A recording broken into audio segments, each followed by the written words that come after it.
Dois homens se enfrentam enquanto a Segunda Guerra Mundial massacra milhões de pessoas. Um quer dominar a Europa. O outro, a salvação de inocentes. Um combate secreto entre o bem e o mal. Entre Pio XII e Hitler. E o campo de batalha é a cidade eterna, Roma. Pio XII viveu recluso no Vaticano, com o inimigo nos seus portões. As pessoas não sabem o que fazer. Abrindo os braços como se para proteger o povo de Roma. Pacelli estava convencido. Ele tinha certeza de que Hitler estava possuído pelo demônio. Com a abertura dos arquivos, estamos realmente descobrindo algo que ficou oculto até agora.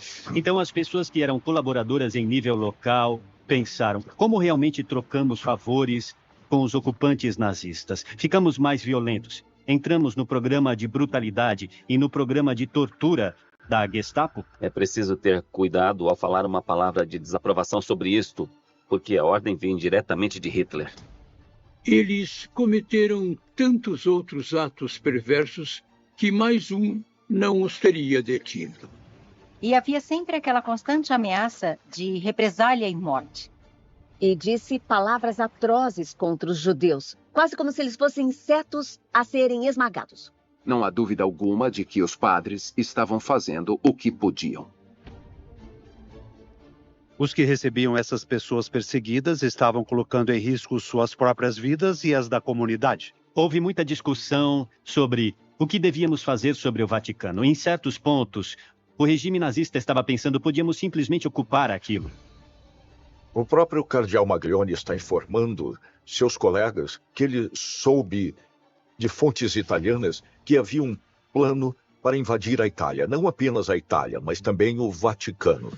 Foi um enorme roubo, inesperado, injusto. Deram a eles 20 minutos para deixarem suas casas. O Papa não diz nem faz nada, não há protesto oficial, não há reação oficial. Simplesmente mostra o que acontece se tentarmos fazer acordo com o demônio.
Episódio 3. A Vingança do Demônio. –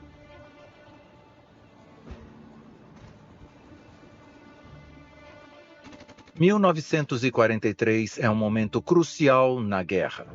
Nosso trabalho aqui, com sua ajuda e com a ajuda de Deus, é levar esta guerra para a vitória final. Os aliados estão ganhando uma enorme extensão de terreno e os alemães estão recuando, deixando para trás esse tipo de devastação e tragédia. E o tempo todo, o Papa Pio XII está isolado dentro do Vaticano. O Papa se viu praticamente um prisioneiro no Vaticano. Bom, é perfeitamente possível que o Papa soubesse que a única estratégia era o silêncio, para não ficar sujeito à crueldade de Hitler. Esse Hitler de ódio já tinha se mostrado para a Igreja. O nazismo era um culto à personalidade, era outra religião no ponto de vista da religião cristã. Acredita-se até mesmo que Jesus não nasceu na Palestina, porque caso contrário ele seria judeu, mas que nasceu em algum lugar inexplorado e inescrutável no norte. Basta olhar o diário de ninguém mais que Joseph Goebbels, o ministro da propaganda do Reich, de 24 de maio de 1942, e você encontrará essa frase dizendo que o Führer está inexoravelmente determinado a aniquilar as igrejas católicas depois da vitória. Hitler disse explicitamente a Francisco Franco, ditador espanhol, que Pio XII era seu inimigo pessoal, como podemos ver neste documento não publicado. Pio XII esteve durante anos na Alemanha. Ele conhecia muito bem o caráter de Hitler, que falava do clero como exortadores ou um bando de porcos.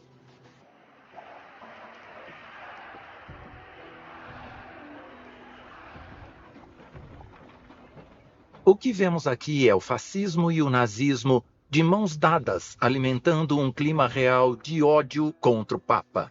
A aparição do Papa no balcão recebeu tremenda saudação da multidão. Toda a glória pelos séculos dos séculos. Amém.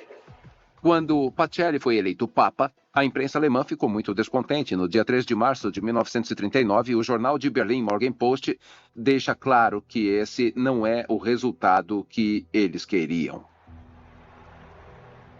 E ele diz, a eleição de Pacelli não é bem recebida na Alemanha, porque ele sempre foi hostil ao socialismo nacional. Hitler odiava o Papa e a Santa Sé considerava Hitler um demônio. Veja como neste documento o Vaticano considera o que os nazistas estavam fazendo com os judeus. Desses infelizes, não se quer apenas o fim, mas também saborear com satânico prazer a lenta e atroz morte de outros.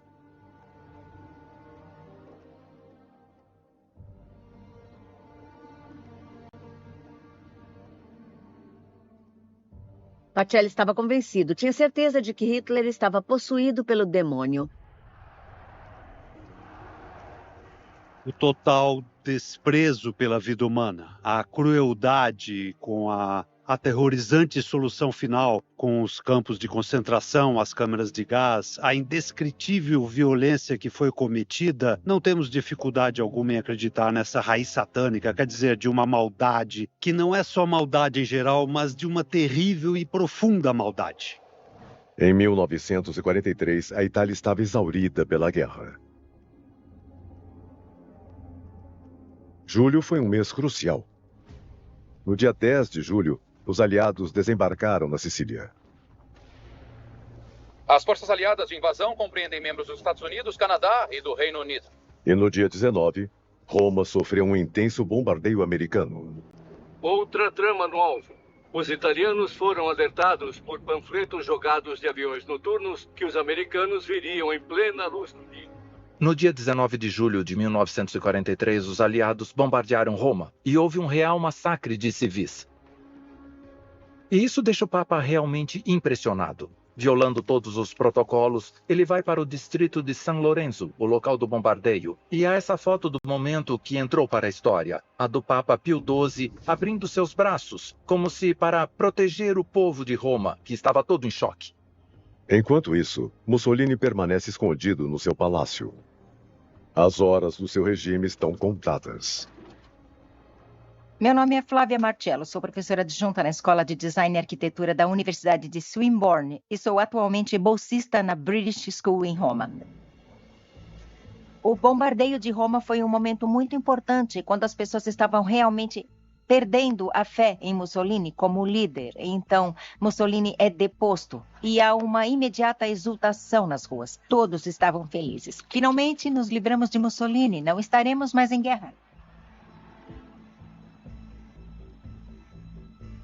Mussolini é trancado na prisão, mas a guerra continua. Tropas italianas e alemãs tentam impedir o avanço dos aliados vindos do sul. E a Itália está agora no fim de suas forças. E isso se torna especialmente assim em 8 de setembro de 1943, porque essa é a data do armistício italiano.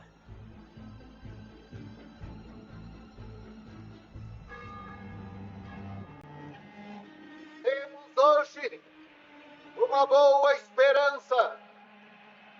E é claro, a Segunda Guerra estava bem longe de terminar. O armistício foi um pouco chocante, porque repentinamente os romanos entenderam que ainda estariam em guerra. Uma bomba foi lançada em um prédio de escritórios de seguro onde os fascistas italianos estavam escondidos. O que está emergindo agora é basicamente uma guerra civil, porque temos italianos lutando contra italianos no sul, temos italianos ao lado dos exércitos aliados indo para o norte. E no norte ainda temos italianos que são leais ao velho e decadente regime fascista. As pessoas não sabem realmente o que fazer. Elas precisam escolher. Vamos ficar com o fascismo e permanecemos aliados com a Alemanha, ou realmente nos tornamos antifascistas e escolhemos uma vida difícil? Muitos deles escolheram o caminho mais difícil, o de combater Hitler. O que acontece é um desastre para Roma. Ela cai para os nazistas. O rei da Itália deixa Roma bem no meio da noite. Em um ato de covardia, praticamente foge de Roma. O Papa decide que vai ficar exatamente aqui, no Vaticano. Ele não será movido. Ele diz para seus cardeais: escutem, será necessária coerção física para me tirar daqui. E isso não vai acontecer. Então, ele permanece lá, naquele pequeno encrave de 100 acres que é o Vaticano, bem no coração de Roma. Eu tive uma audiência com Sua Santidade o Papa, que me abençoou e abençoou a minha família.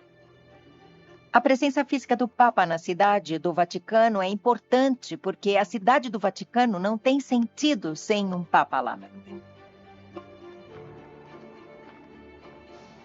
É importante lembrar que Pio XII é definido com relação à cidade de Roma, durante os dramáticos eventos de 43 e 44, como Defensor Civitatis, quer dizer, defensor da cidade. Precisamos lembrar que o Vaticano é totalmente vulnerável. Pode-se ver soldados alemães controlando a fronteira da Praça de São Pedro com possibilidade de intervir ou não na entrada de tudo que era necessário para o Estado viver, de controlá-lo, controlar suas comunicações. Eles teriam morrido de fome e de sede se os alemães tivessem impedido a entrada de suprimentos. Então é uma espécie de cerco medieval. Então, depois de 1943, Pio XII viveu recluso no Vaticano com o inimigo nos seus portões. Ele agora permanece em Roma porque pensa que, ao fazer isso, pode proteger a população da fúria dos alemães. Eventualmente, ele pode fazer ofertas para os aliados e não está em perigo. Os alemães não fizeram quaisquer ameaças para ele.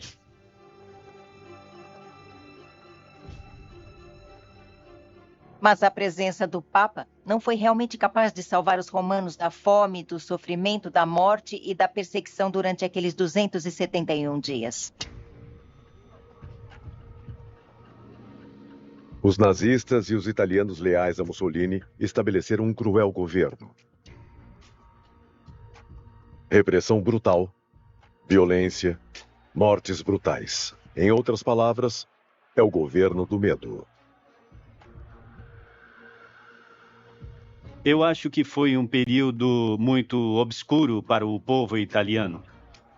O regime de Mussolini se torna realmente repressor. Eles perseguem judeus, os transportam para os campos de concentração. Então foi realmente um período terrível para o povo italiano.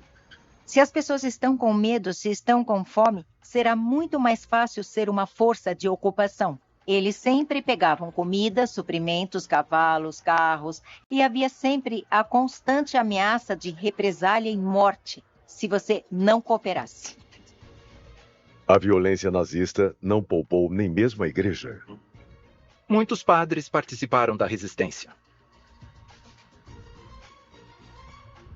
Sabemos que, com a resistência, havia contatos secretos. O que eles faziam era esconder prisioneiros de guerra aliados que tinham conseguido fugir dos campos de concentração. Eles também guardavam as armas dos guerrilheiros. Mas, é claro, seu crime mais grave, aos olhos dos nazistas, era esconder judeus. E aqueles padres, que se chamavam de partidários do Evangelho, sabiam que a penalidade por esconder judeus era a morte. Sabiam que se fossem pegos, a ira nazista seria totalmente assassina e eles não teriam escrúpulos em matar padres.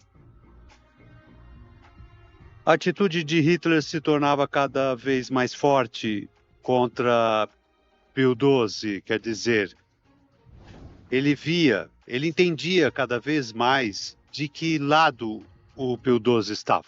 Depois do armistício, ele intensificou sua convicção e começou a colocar o Papa mais diretamente na sua mira. O que significa colocar o Papa na mira? Estava Hitler talvez planejando atacar o coração da Igreja e seu representante?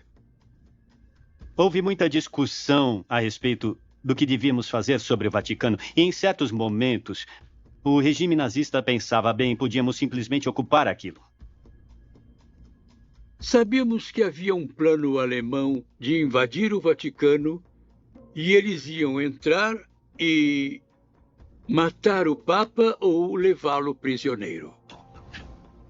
Goebbels relata uma reunião com Hitler um dia após a queda de Mussolini em 26 de julho de 1943 e dizem que, naquela mesma noite, Hitler disse, já basta, devemos invadir o Vaticano e levar o Papa e também prender o rei da Itália.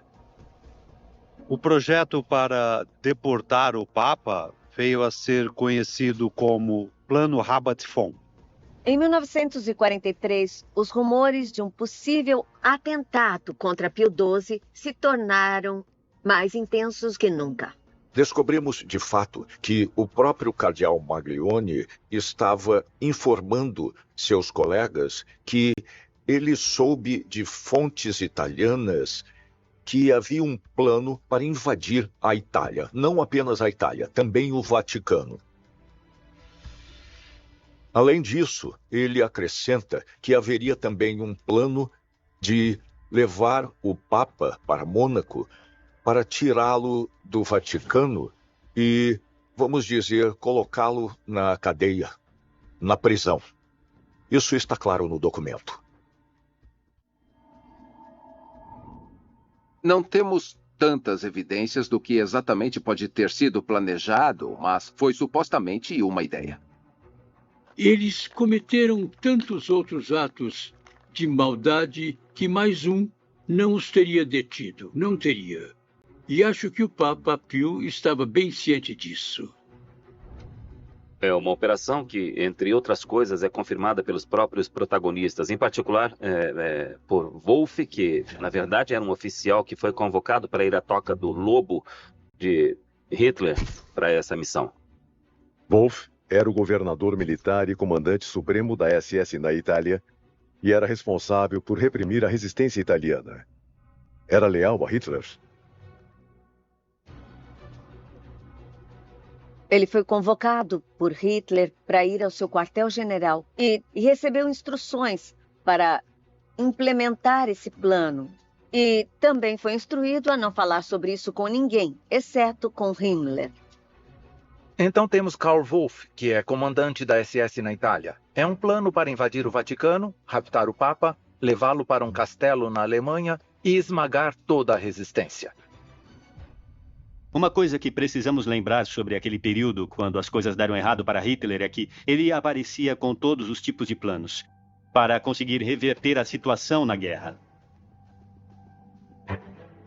Havia um esquadrão de grupos de assalto da SS que se disfarçava com uniformes italianos tirados de prisioneiros inimigos que também usavam armas italianas. Então, você veria um pelotão de italianos entrarem violentamente no Vaticano.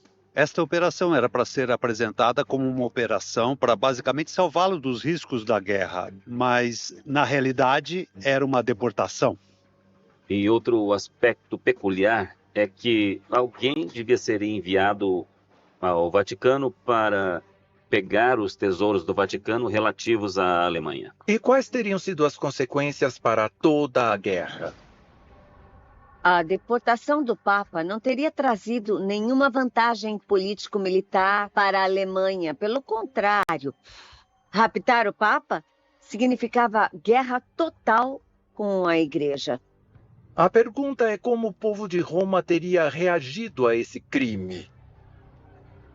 Principalmente a reação do povo de Roma, porque os romanos amavam o Papa e amavam mais ainda naquele momento porque o Papa era a única autoridade que permaneceu na cidade depois que todos os outros fugiram. Wolff está nessa não invejável posição. O que ele vai fazer? Vai desobedecer às ordens de Hitler? É realmente possível fazer isso? Ele não podia desobedecer nem criticar o Führer. Então, o que ele faz? Ele ganha tempo. Ele ganhou tempo com o Hitler, dizendo, por exemplo, não posso atuar nessa missão, que também significa levar os tesouros do Vaticano, porque eu preciso de pessoas competentes para saber quais tesouros devo pegar e levar para a Alemanha. Ele diz que a operação levará de 4 a 6 semanas.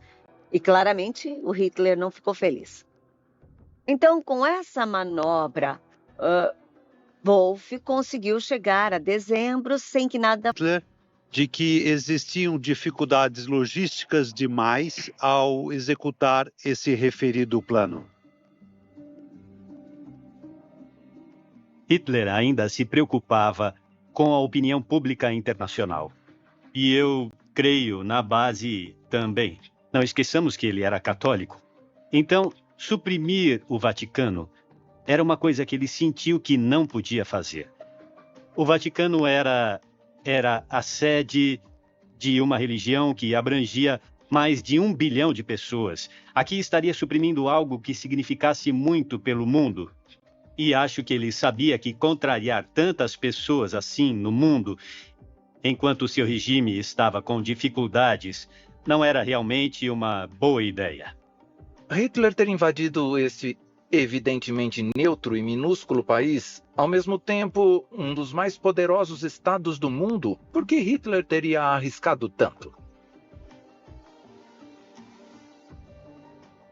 Era uma coisa que internacionalmente ele não podia fazer. Ele não dominou realmente a Suíça, dominou? Ele não ocupou a Suécia. Em outras palavras, ele também garantiu a neutralidade desses lugares. Ele não ocupou Portugal. Ele não ocupou a Espanha. Não, em outras palavras, havia partes dessa guerra onde Hitler se prendeu a essa ideia de neutralidade. E outra grande pergunta é como o Papa Pio XII teria reagido?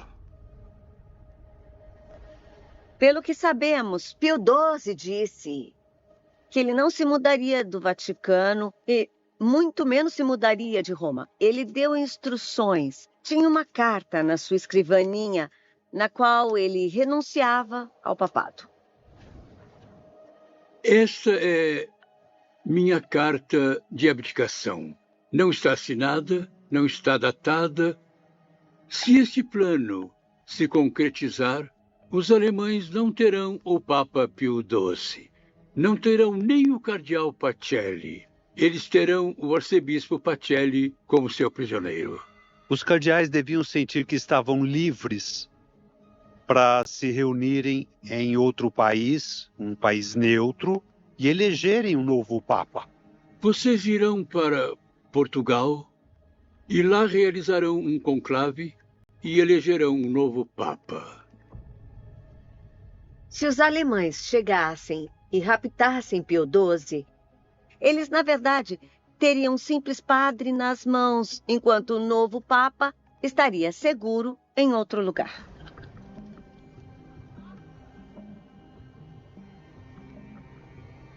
Os documentos do Vaticano mostram a extrema preocupação da Santa Sé quanto a um possível sequestro do Papa. Mas existem quaisquer documentos oficiais do lado alemão que provem a veracidade desse plano desesperado de Hitler? Há pouquíssimas provas concretas disso, o que não significa que não aconteceu. Quer dizer, coisas que são discutidas e planos que são feitos nem sempre são escritos por um bom motivo. Também temos vestígios desse plano em cartas, trocadas entre alguns hierarcas fascistas, mas não temos um documento escrito que fale a respeito disso em detalhes, não temos provas concretas de como era para ser estruturado. Outra importante figura da preparação alemã na época chamava-se Coronel Egon Dollmann. E ele disse que se houvesse esse plano, como seu trabalho era essencialmente o contato entre a SS e Hitler, ele teria conhecimento disso e nunca disseram algo a respeito. Então ele estava cético de que qualquer coisa concreta tivesse sido realmente planejada. Francamente, há pouquíssimas provas de que o plano Rabat-Fon realmente existiu.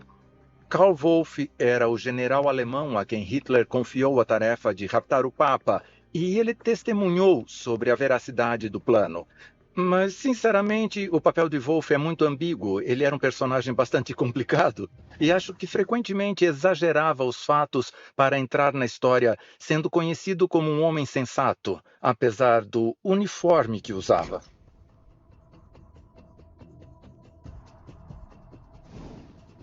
Wolff testemunhou sob juramento num processo de canonização. Ele pode não ter sido tão preciso nas suas lembranças. Ele pode talvez ter exagerado um pouco o seu papel como um bom homem. Mas certamente, quanto ao fato de que Hitler pensou nesse plano, acho que não se pode ter qualquer dúvida. Se a veracidade do plano Rabat-Fon é questionada, isso não pode ser dito do ódio e fúria de Hitler contra Roma. E é realmente Roma a cidade eterna que se torna o campo de batalha entre o demônio e o Papa.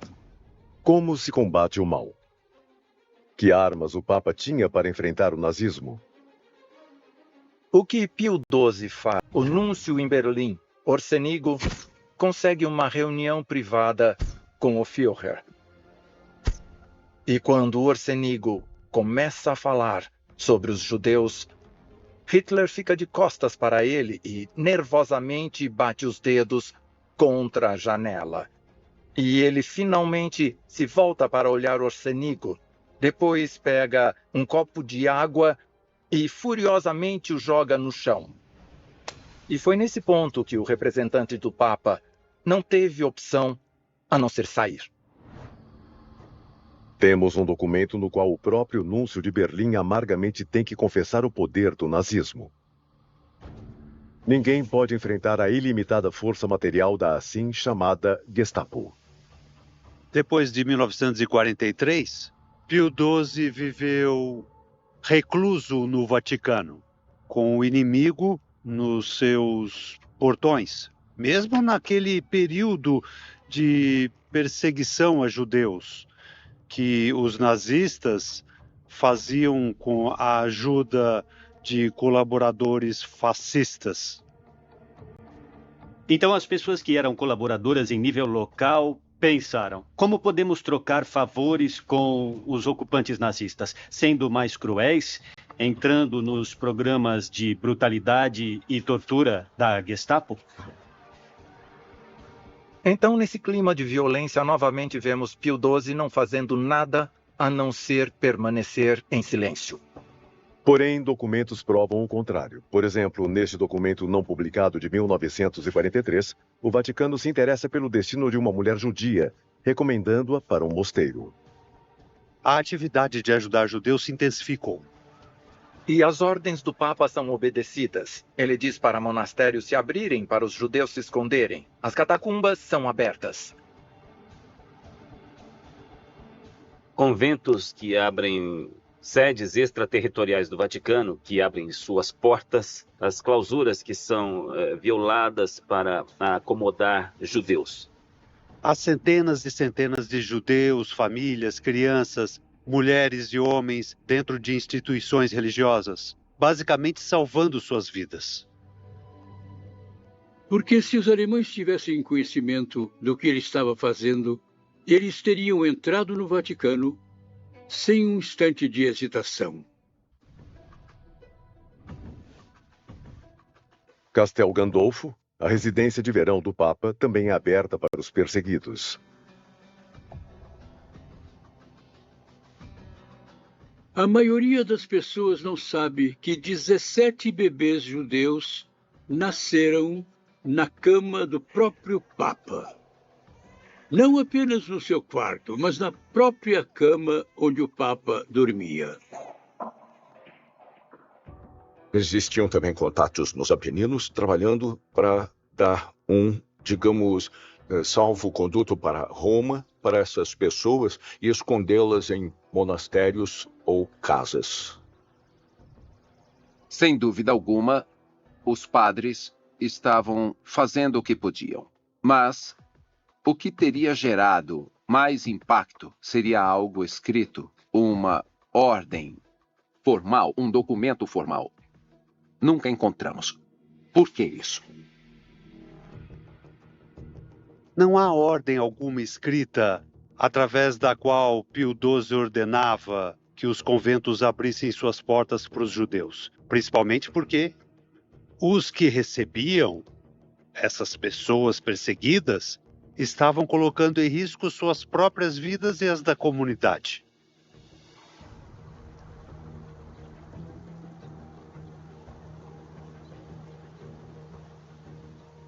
Todas essas coisas foram possíveis porque havia uma coordenação, pessoas que arriscavam suas vidas, porque era realmente um negócio arriscado. Vocês sabem muito bem. Vocês tiveram experiência agora com os perigos e incertezas de uma vida em meio à guerra. As ordens do Papa podem ser transmitidas de duas formas. Por escrito, que é aquela de muitas cartas, mas há outra forma. Sempre foi dito oretenos. É um advérbio em latim que significa por vós. É um pouco como as ordens são dadas no campo de batalha. Não é como se tudo fosse escrito no contexto da batalha. Faça uma coisa certa, que você fica sempre perto de Deus. Então, o Papa fez tudo? Não, ele não fez tudo. Ninguém podia fazer tudo. Mas ele fez tudo o que podia. E eu fico tão cansado de ouvir as pessoas dizerem que o Papa não fez isso, o Papa não fez aquilo. Sim, tá. Mas me digam, e os líderes da América? E os líderes de outros países que não fizeram nada? O Papa fez o que pôde. Ele tentou conduzir a situação para salvar o máximo possível de vidas dos judeus. E a vergonha pela perda de 6 milhões de judeus não está sobre seus ombros. Está nos ombros daqueles que tinham exércitos e que não fizeram nada.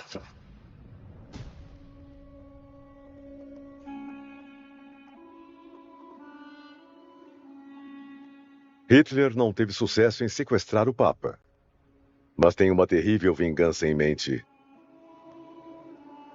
Aqui em Roma havia uma rica comunidade de judeus, até mesmo antes do cristianismo.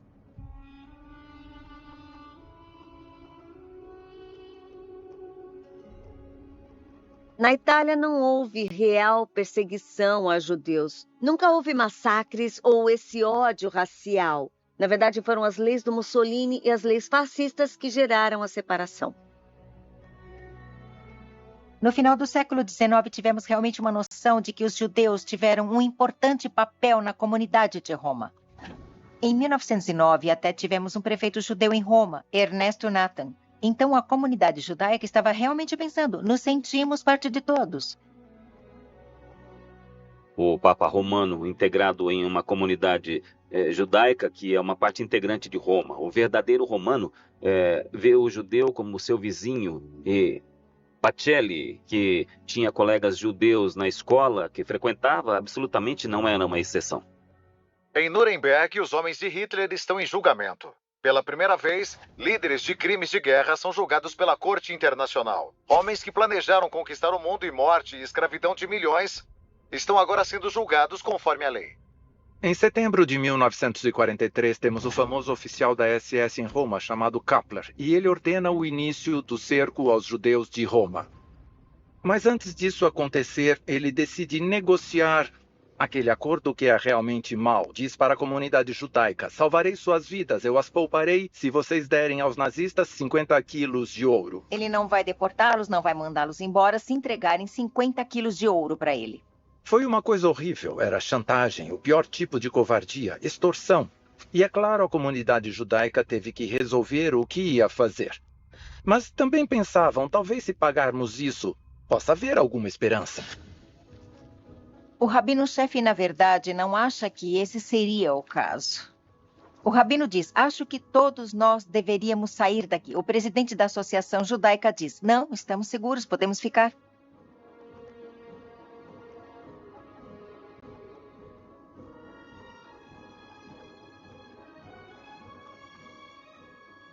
Foi um enorme roubo. Inesperado, injusto e, acima de tudo, quem podia garantir que os alemães iriam, de fato, cumprir sua palavra? Ninguém. Na verdade, nem todas as autoridades alemãs são a favor do cerco. Temos até mesmo o comandante das Forças Armadas em Roma, o próprio general Stahl. E temos também parte do serviço diplomático, todos contra essa ação. Se pudermos acreditar no que Kappler escreve depois da guerra, e ele mesmo diz, também como autodefesa, provavelmente, que ele tentou ganhar tempo naquele momento e que foi ele mesmo quem ordenou a coleta do ouro dos judeus. Até mesmo o Vaticano ajuda a levantar dinheiro para conseguir o ouro. E em apenas algumas semanas conseguem o ouro que é dado aos nazistas. E os judeus pensam que estão a salvo. O Vaticano conseguiu reunir 15 quilos de ouro muito rapidamente para poder ajudar os judeus. Mas será que 50 quilos de ouro teriam, no mínimo, tornado possível postergar essa ação? A esperança dos judeus estava em um baú cheio de ouro destinado a Berlim. Mas Berlim queria a exterminação dos judeus, queria mais do que o ouro de Kappler, queria a morte dos judeus por uma questão de ódio. Cerca de 8.000 judeus viviam em Roma. Hitler fez saber que ele queria todos deportados para os campos. No dia 16 de outubro de 1943, às 5h30 da manhã, soldados alemães entraram no gueto judeu. Isso mostra o que acontece quando se tenta fazer acordos com o demônio. Os alemães invadiram as casas e surpreenderam os judeus enquanto dormiam. Com armas em punho, começaram a gritar ordens para os judeus. Deram a eles 20 minutos para que saíssem de casa, empacotassem seus pertences e ficassem reunidos nesta praça.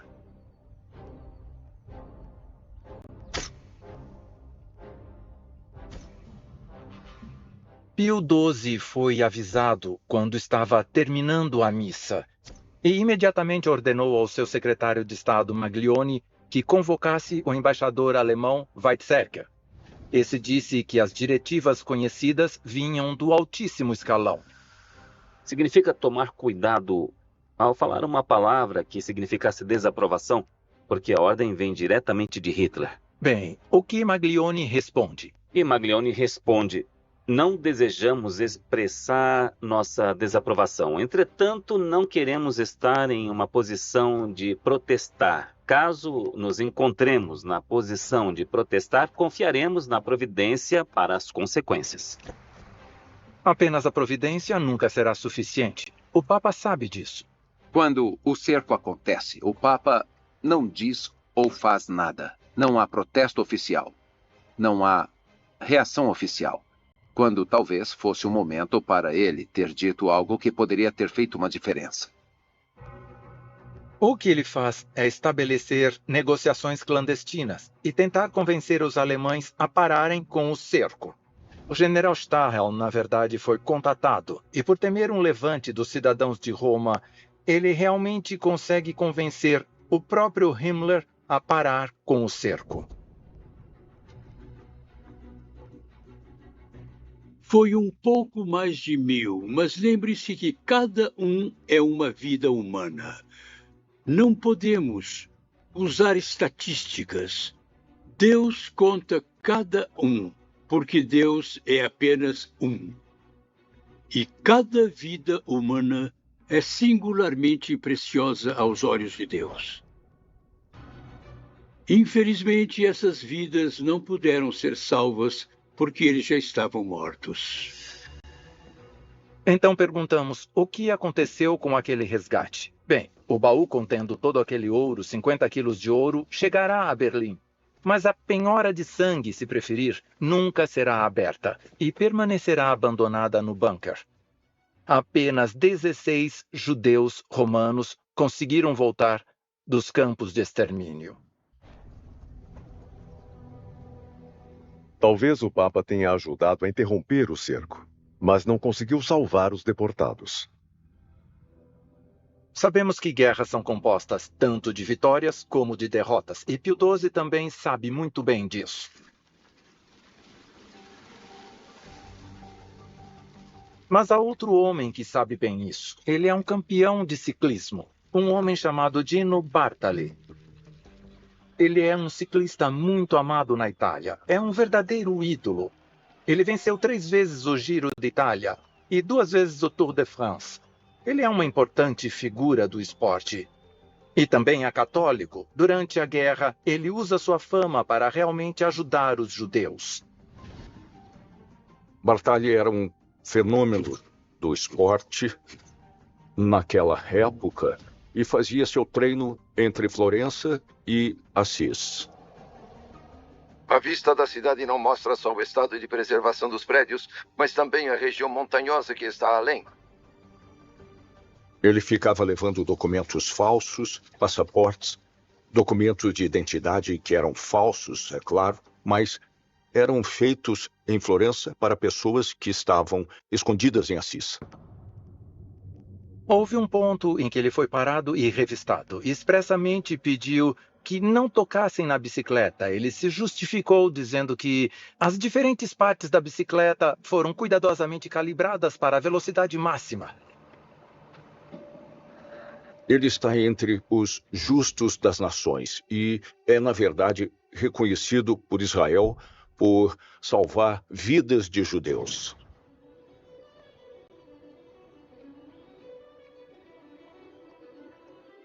Eu abro os arquivos e confio nos pesquisadores para encontrar a verdade neste patrimônio documental. Pesquisando os arquivos do Vaticano, descobrimos muitos documentos que nos mostram claramente que Pio XII nunca parou de combater Hitler. E não o combateu apenas em Roma, e não apenas na Itália, mas realmente no mundo inteiro. Com a abertura dos arquivos e a descoberta dos arquivos hebraicos, estamos descobrindo algo que ficou oculto até agora. Nós preservamos muitas cartas dos maiores líderes religiosos do mundo judaico naquela época.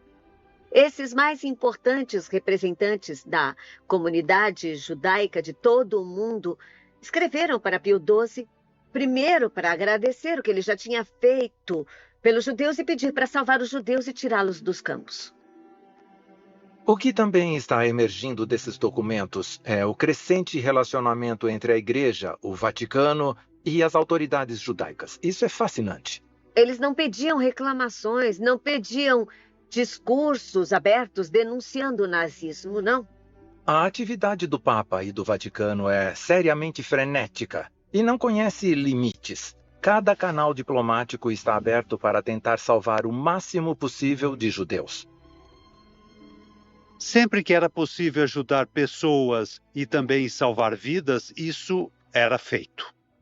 O que podia ser feito concretamente por parte da Santa Sé para ajudar os judeus era usar os delegados apostólicos para poder convencer as autoridades locais a evitarem a deportação.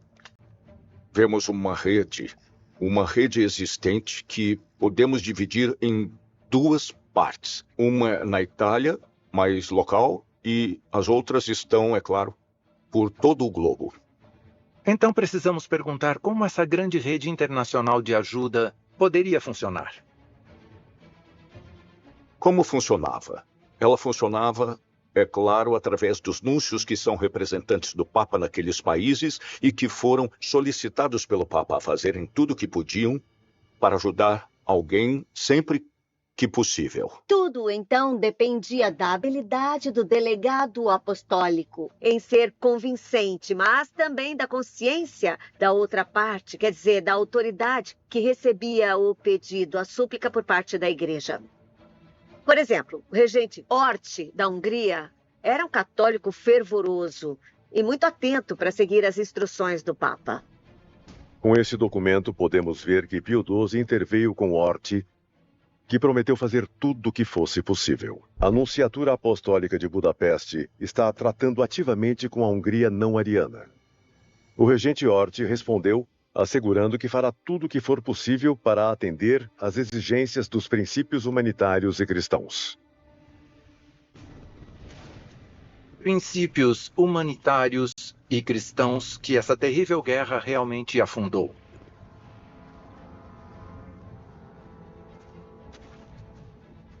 Por exemplo, Tuca foi absolutamente duro e disse palavras atrozes contra os judeus, quase como se fossem insetos a serem esmagados. Adalbert Tuka era o primeiro-ministro da Eslováquia. Na época, a Eslováquia era governada por Józef Tiso, um padre que tinha estabelecido um governo pró-nazismo. E Tuka era seu braço direito, que, como podemos ler nesse documento, não teve pena dos judeus e não ouviu os apelos do núncio apostólico de Pio XII. Eu destaquei para o ministro que não era certo considerar e tratar como malfeitores milhares de mulheres e crianças inocentes que fizeram parte das deportações do último ano. Tuka descreve os judeus da seguinte forma. Ele diz que são uma raça antissocial, não assimilável. Eles são nocivos e são elementos deletérios que devem ser erradicados e eliminados sem consideração. O exemplo de Tuka nos faz perceber como era complicado o papel dos católicos e do Vaticano na Segunda Guerra Mundial. Mas o rabino de Jerusalém não tinha dúvidas quanto ao papel do Papa. Neste documento nunca publicado antes, podemos ler a carta do rabino-chefe Isaac Herzog de Jerusalém para o Papa Pio XII. Estou indo hoje para a Terra Santa e antes da minha partida, quero expressar meu profundo agradecimento por tudo que faz pelos nossos infelizes irmãos e irmãs. Dessa forma, o Senhor segue o esplêndido exemplo de sua santidade em concretizar os eternos princípios religiosos que são a base da verdadeira civilização. Que o Deus de Israel recompense o Senhor. Seja abençoado. Peço que faça tudo o que puder para salvar os filhos de Abraão, Isaque e Jacó no mais trágico momento da nossa incomparável história. 30 de abril de 1945. Diante de nós está uma luta muito maior. Nós e nossos aliados atravessaremos a Sicília juntos. E continuaremos juntos. Em 1945, a Europa está completamente destruída pela guerra. Temos o Papa rezando nas suas ruínas. E os soviéticos estão nos portões de Berlim. E, é claro, temos esse rato no seu bunker com sua amante. Mas há outros ratos. E queremos saber o que será deles. Qual será seu destino?